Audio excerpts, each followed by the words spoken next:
ব্রহ্মরূপ শ্রীরামকৃষ্ণের সাকার শক্তিরূপ সারদা। তাই শ্রীরামকৃষ্ণ তাকে বলতেন ব্রহ্মময়ী। এই ব্রহ্মময়ী সারদা দক্ষিণেশ্বরের নহবতে থাকার সময় সঙ্গীহীন ছিলেন।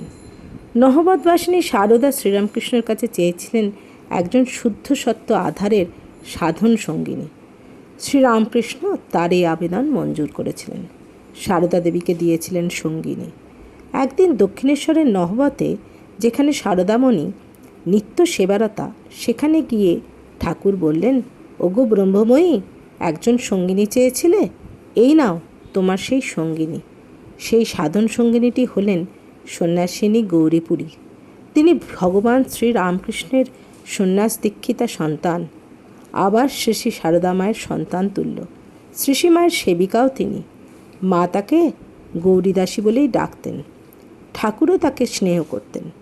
একদিন দক্ষিণেশ্বরের ঠাকুর রহস্য করে গৌরীদাসীকে জিজ্ঞাসা করেছিলেন, তিনি কাকে বেশি ভালোবাসেন, মা সারদাকে না গুরু শ্রীরামকৃষ্ণকে?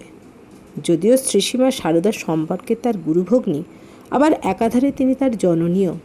তিনি তাকে একালের জগন্মাতা বলে মনে করতেন। শুধু বলতেন না, জগৎ মাতৃরূপে দেখতেন, শ্রদ্ধা করতেন বৈকুণ্ঠের লক্ষ্মী বলে। শ্রীরামকৃষ্ণের প্রশ্ন ছিল যে, বলতো গৌরীদাসী, তুই কাকে বেশি ভালোবাসিস? সরলপ্রাণা গৌরীমার সেই দ্বিধাহীন উত্তর, গুরুর থেকেও গুরুপত্নী সারদা জননী আরও বড়। এ কথাকে আরও পূর্ণভাবে বললেন কবিতার ছন্দে। রায় হতে তুমি বড় নও হে বাঁকা বংশীধারী, লোকের বিপদ হলে ডাকে মধুসূদন বলে, তোমার বিপদ হলে বাঁশিতে বলো রায় কিশোরী।